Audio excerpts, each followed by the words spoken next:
గురుగారు, మరి రీసెంట్గా చూసుకున్నట్టయితే ఆంధ్రప్రదేశ్ ఎలక్షన్స్ జరిగాయి. పవన్ కళ్యాణ్ గారు 21 సీట్లు గెలుచుకొని ఉప ముఖ్యమంత్రిగా మరి రాజకీయ ప్రవేశం చేశారు. రాజకీయ జీవితాన్ని కొనసాగిస్తున్నారు. మరి ఈయన రాజకీయ జీవితం ఎలా ఉండబోతుంది? న్యూమరాలజీ ప్రకారంగా చూసుకున్నట్టయితే రాజకీయం ఫ్యూచర్లో ఆయన మరి ముఖ్యమంత్రి అయ్యే అవకాశం ఉంది అనేసి అంటారా? తప్పకుండా అమ్మా. పవన్ కళ్యాణ్ గారి రాజకీయ జీవితం ఎలా ఉండబోతుంది అంటే ఒకటే మాట, బ్రహ్మాండంగా ఉండబోతోంది అని చెప్పుకోవచ్చు. ఎందుకంటే ఆయన జాతకం ప్రకారము ఆయనకు ఆ యోగాలు ఉన్నాయి. 2, ఆయన పేరులో ఆ పవర్ ఉంది. ఆయన పవర్ స్టార్ అనే పేరు ఊరికే రాలేదు, ఆయన పేరులో ఆ పవర్ ఉంది. పవన్ కళ్యాణ్ అనేది ఒక వైబ్రేషన్. 11 అక్షరాలు, 34వ నెంబరు, అద్భుతమైన నెంబరు, బ్రహ్మాండమైన కాంబినేషన్, బ్రహ్మాండమైన భవిష్యత్తు వారికి ఉంటుంది.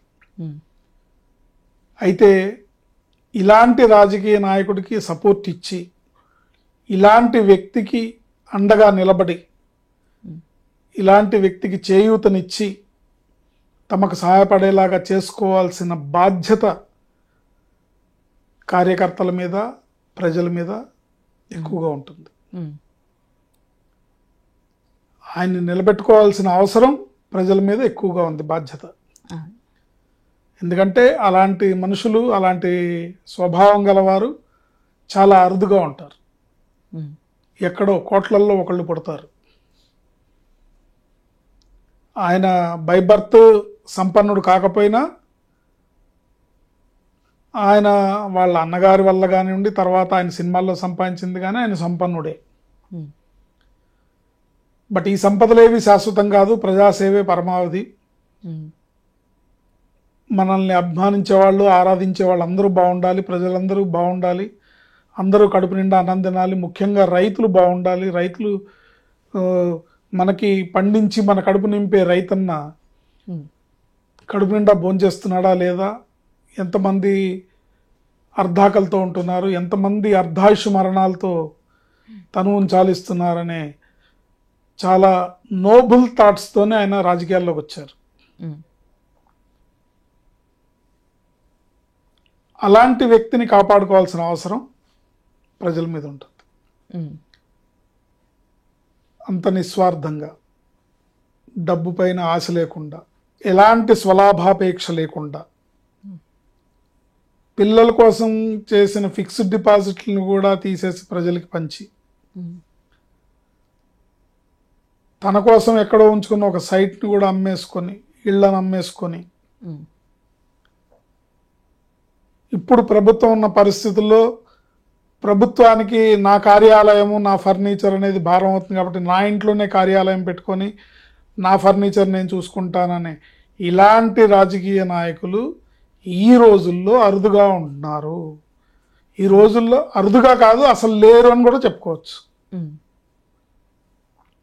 గతంలో ఉండేవారు నిస్వార్థమైన రాజకీయ నాయకులు, నిస్వార్థమైన స్వతంత్ర పోరాట యోధులు. పూర్వకాలంలో చాలామంది ఉన్నారు, బోల్డంతమంది ఉన్నారు.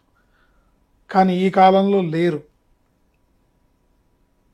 పైగా ఒక సినిమా ప్రపంచం అనే ఫ్యాంటసీ ప్రపంచంలో అద్భుతమైన ఐశ్వర్యాన్ని అందిపుచ్చుకునేటువంటి ప్రొఫెషన్లో ఉండి వాటన్నిటిని తృణప్రాయంగా త్యజించి ఎదుటివాడి కష్టమే నా కష్టం అని తను లేని కష్టాన్ని మేదేసుకొని ప్రజల కోసం కష్టపడుతున్న ఈ రాజకీయ నాయకుడు 10 కాలాలు చల్లగా ఉండాలి. అందుకు ఆయనకి మనం ఇచ్చే నైతిక బలం, సపోర్టు చాలా ఇంపార్టెంట్. మరి ఆయన జాతక ప్రకారం చూసుకున్నట్టయితే ఫ్యూచర్లో ముఖ్యమంత్రి అయ్యే అవకాశం ఉంది అనేసి అంటారా? ముఖ్యమంత్రి అనేది ఆయన ముందు చాలా చిన్న పదవి అని నా ఉద్దేశం. ముఖ్యమంత్రి కన్నా పవర్ఫుల్ జనసేనాని అనేది పవర్ఫుల్. ప్రజల గుండెల్లో ఆయన స్థానం చాలా పవర్ఫుల్. అంతకన్నా పెద్ద పెద్ద పదవుల్ని, ఇంతకన్నా పెద్ద పెద్ద అధికారాన్ని ఆయన చవి చూస్తారు. దేశ రాజకీయంలోనే ఆయన ప్రముఖమైన పాత్ర వహిస్తారు. ఎందుకంటే మోడీ గారి గుండెల్లో ఉన్నారు ఆయన. ఎందుకంటే ఇలాంటి రాజకీయ నాయకుల్ని దేశానికి అవసరం. సో ఆయన సేవలు ఒక ప్రాంతానికి కాకుండా ఒక దేశానికి కూడా వినియోగించుకునే అవకాశం ఉంది కాబట్టి ఆయన యోగం అనేది పదవి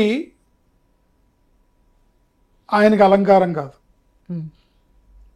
ఒక పదవి వస్తే ఆ పదవికే ఆయన అలంకారం. ఎవరైనా ముఖ్యమంత్రి అవ్వచ్చేమో, కానీ ఒక పవర్ స్టార్ అవ్వలేరు, ఒక జనసేనాని అవ్వలేరు. ముఖ్యమంత్రి ఎవరైనా అవ్వచ్చు, ధనబలం జనబలం ఉంటే ఎవరైనా ముఖ్యమంత్రి అవ్వచ్చు.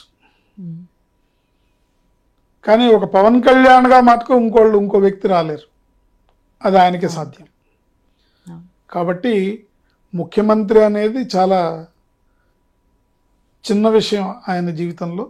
ఇంతకన్నా పెద్ద పెద్ద విజయాల్ని, అంతకన్నా పెద్ద పెద్ద విజయావకాశాలని, ఉన్నతమైన శిఖరాలని ఆయన అధిరోహిస్తారు. ఇందులో ఎటువంటి సందేహం లేదు. మరి అలాగే గురువు గారు, ఇప్పుడు పవన్ కళ్యాణ్ గారు పూర్తిగా రాజకీయాలలో నిమగ్నం అయిపోయారు. మరి ఇటు సినీ రంగంలో చూసుకున్నట్టయితే ఎలా ఉండబోతుంది అంటారు మరి ఆయనకి? ఆయన సినీ రంగంలో చేసిన ఆయన నెంబర్ 1, రాజకీయాల్లో ఉన్న నెంబర్ 1. ఆయనకి సినిమాలు చేయాలనే కోరిక లేదు. కానీ మరి ఆయనకి డబ్బు కావాలంటే, ఎవరికన్నా ఇవ్వాలన్నా ఆయనది ఒకళ్ళకి పెట్టే తత్వం తప్ప ఒకళ్ళ దగ్గర చేయి జాచే తత్వం కాదు కదా. మరి ఆయనకి ఆదాయం ఎలా వస్తుంది? ఆయన ఎవరికన్నా ఇవ్వాలన్నా, ఆయన సర్వైవ్ అవ్వాలన్నా, ఏదన్నా చేయాలన్నా ఆయనకున్న ఏకైక మార్గం సినిమాలు. ఆయనకి వ్యాపారాలు లేవు, ఎకరాల కొద్దీ భూములు లేవు, ఫ్యాక్టరీలు లేవు, వేరే ఆదాయ వనరులు లేవు కదా ఆయనకి. అందుకని సినిమాల్లో చేయాల్సి వస్తుంది. ఆ సినిమాల్లో వచ్చిన ₹1 తీసుకొచ్చి ఆయన మళ్ళీ ఇక్కడ తన కుటుంబానికి నెక్స్ట్ ప్రయారిటీ ఇచ్చి ఫస్ట్ ప్రయారిటీలో ప్రజలు ప్రజాసేవ పెట్టుకున్నారు. కనుక అలాంటి నాయకుడికి భగవంతుడు చల్లగా చూసి 10 కాలాలు ఆయన్ని ప్రజల కోసం, ప్రజల మీద ప్రేమతో భగవంతుడి రూపంలో వచ్చినట్టుగా అవతార పురుషుల్లాగా, అంటే ఇలాంటి మాటలు ఇప్పుడు వింటుంటే మనం ఇప్పుడు ఆయన అవతార పురుషుడు అంటే అది చాలా ఏదో అభిమానంతోనో లేకపోతే ఏకపక్షంగానో మనం అనుకున్నట్టు, లేకపోతే విపరీతంగా ఏదో ఆశించి పొగుడుతున్నట్టు అనిపిస్తుంది. కానీ కొన్ని రోజుల తర్వాత ఆయనే అవతార పురుషుడిగా చెప్పుకోవచ్చు ఈ లక్షణాలన్నీ. ఇప్పుడు రాముడు ఇన్ని యుగాలైనా కూడా శ్రీరామచంద్రుణ్ణి ప్రజలు కొలుస్తున్నారంటే ఎందుకు కొలుస్తున్నారు? ఆయన గుణగణాలు, ఆయన నడవడికని బట్టే కదా. ఒక మనిషి అనేవాడు ఎలా నడుచుకోవాలి, ఎలా ధర్మ మార్గంలో పయనించాలి, ఒక మనిషి అనేవాడు ఎలా బతకాలి అనేది చూపించినవాడు శ్రీరామచంద్ర ప్రభు. అందుకే ఆయన ఆదర్శంగా అందరు తీసుకొని జై శ్రీరామ్ అంటారు, ఇవాళకి ఆయనకు మొక్కుతారు. ఇప్పుడు ఆ కాలంలో ఆయన పరిపాలించిన కాలంలో శ్రీరామచంద్ర ప్రభు ఎన్నేళ్ళు రాజ్యం చేశారో తెలుసా మీకు? 11,000 దశవర్ష శతానిచ, దశవర్ష సహస్రాణి అంటే 1000 పదులు, 10,000. దశవర్ష శతానిచ అంటే ఇంకో 1000. 1000 10, 100 10, మొత్తం 11,000 సంవత్సరాలు రాజ్యపాలన చేశారు. మరి ఆ కాలంలో ఆయన దేవుడుగా కొలిచారా? రాజుగా, చక్రవర్తిగానే కొలిచారు కదా. అట్లాగే ఇలాంటి లక్షణాలు ఉన్నవాళ్ళు, భగవంతుడు ఎక్కడో సపరేట్గా ఉండడు. తన నడవడిక వల్ల, తన లక్షణాల వల్ల ఆయన భగవంతుడిగా రూపాంతరం చెందుతాడు. తన నిస్వార్థంగా చేసే సేవ వల్ల, ఎదుటివారికి ఆపదలో ఉన్న వారిని ఆదుకునే విషయంలో ఎంతోమంది ఉన్నారు. ఇప్పుడు ప్రముఖంగా ఇప్పుడున్న ఈ కలికాలంలో నీతి నిజాయితీలతో ఎక్కడో దుర్బిణి వేస్తే కానీ, వెతికితే కానీ కనిపించినటువంటి రాజకీయ నాయకులు పవన్ కళ్యాణ్ గారిలో మనం చూస్తున్నాం. కొత్త రాజకీయం ఆయన చేస్తున్నారు, కష్టపడుతున్నారు, చేస్తున్నారు. ఆయనకి ఆ భగవంతుడు సదా ఆయురారోగ్య ఐశ్వర్యాలని ప్రసాదించి నిండు 100 ఏళ్ళని, ఆ అష్టైశ్వర్యాలని, భోగభాగ్యాలని ఆయనకి ప్రసాదించారు. ఆయన వద్దనుకుంటున్నారు, కానీ ఎదుటివాడికి పెట్టాలంటే ఆయన దగ్గర ఉండాలి కాబట్టి ఆయనకి రావాలి. అవును. అలాగే గురువు గారు, పవన్ కళ్యాణ్ గారి రాజకీయ జీవితం ఎలా ఉండబోతుంది అనేసి చాలా చక్కగా వివరించారు గురువు గారు. ధన్యవాదాలు. ఆయుష్మతి భవ.